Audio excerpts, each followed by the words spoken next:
making a follow-up video from my post and video that we emailed out to support people in understanding their immune system from a traditional medicine perspective. And today I wanted to cover also what about feelings of stress and anxiety from a traditional medicine perspective. So I will do this by introducing the concepts of how energy flows in the body. So everything is understood to be energy within the body in a traditional medicine perspective. So what's happening in our energy that's resulting in feelings of stress or anxiety? So this is actually a really great diagram from this wonderful resource, Listen to Your Body. And we can see here that in the meridians, the basic flow of energy in the body is both up and down and up and down. So how do we experience stress and anxiety in the body? So it can be through various means. It can be overthinking and a headache and feelings of not being able to think clearly. You might feel it as emotions, so feeling frustrated or angry, sad. And although those emotions are true, they may be getting fueled by the sensation of stress or anxiety that you're experiencing, which could be in the body as well. See it as blocked energy in the body field. Could be experiencing it as difficulty sleeping, inability to get to sleep, inability to stay asleep, having difficulty waking up in the mornings. And so there's so many ways that we might be feeling these things. Sometimes it's a feeling of heaviness in the chest or difficulty getting a breath that feels relieving. So you just constantly feel like you're not able to really exhale in a comfortable way and let things go. It sort of remains with you. So from a traditional medicine perspective, on its most basic level, this is to do with an imbalance of energy flow in the body and also an imbalance of yin and yang. So the yin and yang, when they're in balance, should be flowing equally and throughout the body and the organs. And what is happening is that you're experiencing a stuckness or a stagnation. And with stress and anxiety, generally they sit on the yang end of the spectrum. So they're going to sit up in the upper part of the body and harass the mind, harass the heart. And then that leads to then the feelings and the sensations that we then have in our body. So done this diagram to explain further what I'm talking about. So if we look at this is someone standing to the side, and I've just put their lungs and kidneys there, which I'll explain a little bit further. But if we look at it from a meridian perspective, the energy within the body should be making a complete circuit, and that's inside the body as well as sort of that's within the meridians inside the body, but I'm just drawing it on the outside so that you get the idea of the direction of flow. So energy should be flowing up and energy should be flowing down.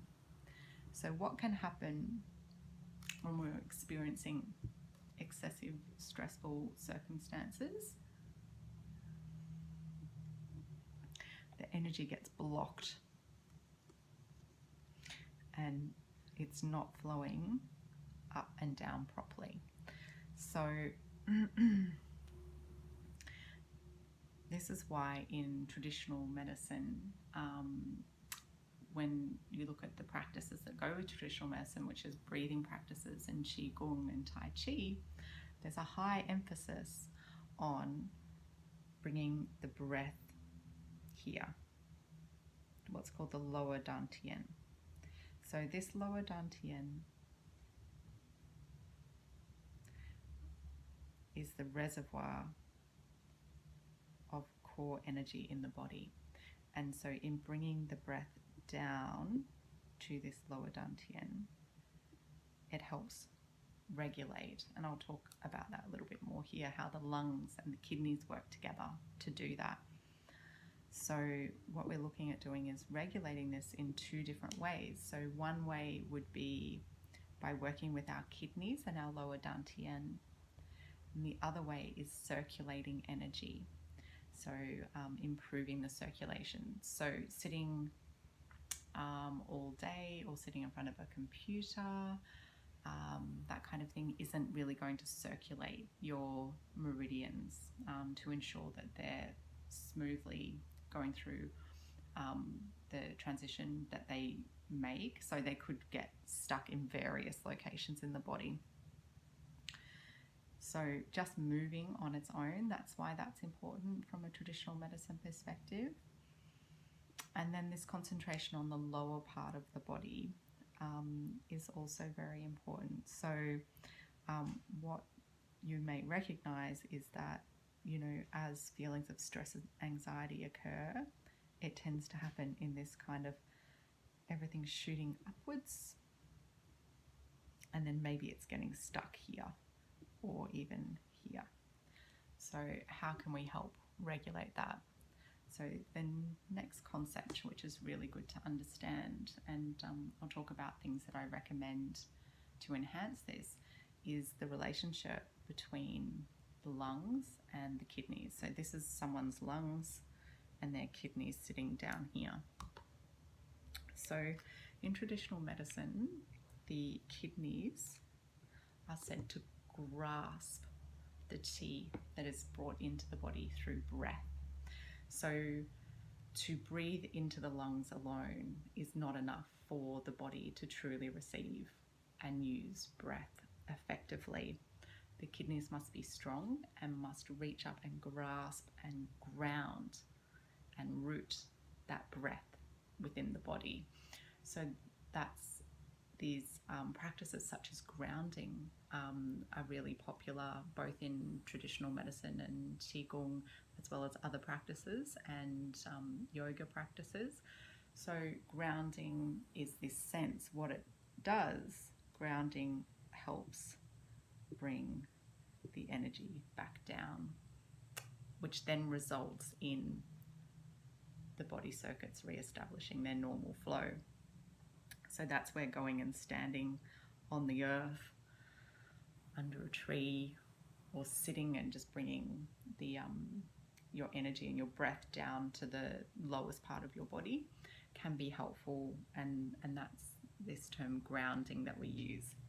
So in respect to the relationship of the kidneys and the lungs, so this is why we encourage, when people are breathing, not to just breathe into the upper part of the body and try and make their lungs really big and take the biggest breath possible.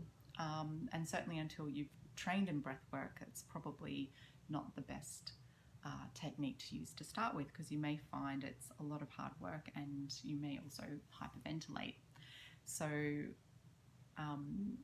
the idea is to visualize and also allow the lower part of the abdomen to expand, which will then increase the capacity of the kidneys to grasp energy. So as you're breathing in, you're bringing the breath down past the rib cage. So allowing the rib cage to spread and open, and then the energy of the kidneys will receive and grasp the chi component of this breath and bring it into and ground within the kidney. And that's where it can be of most use to our bodies and re-establishing these cycles. So what can we do ourselves? So sleep and rest help restore these balances. So napping and getting as much sleep at night if you can is really good. breathing, as we've discussed.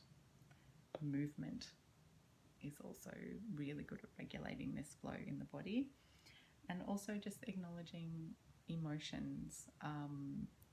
If we don't allow emotion to flow, then it will to cause a stagnation in the energy flow within the body. So that's just another aspect that could be beneficial for you in being able to regulate and sense within yourself where perhaps feelings of stress and anxiety could be coming from within the body, and then how to use your body and your breath and movement to help regulate that flow, to help ease the sensations and intensity of how we're experiencing the stress and anxiety. So I'm going to put some links to some free apps for breathing, meditation.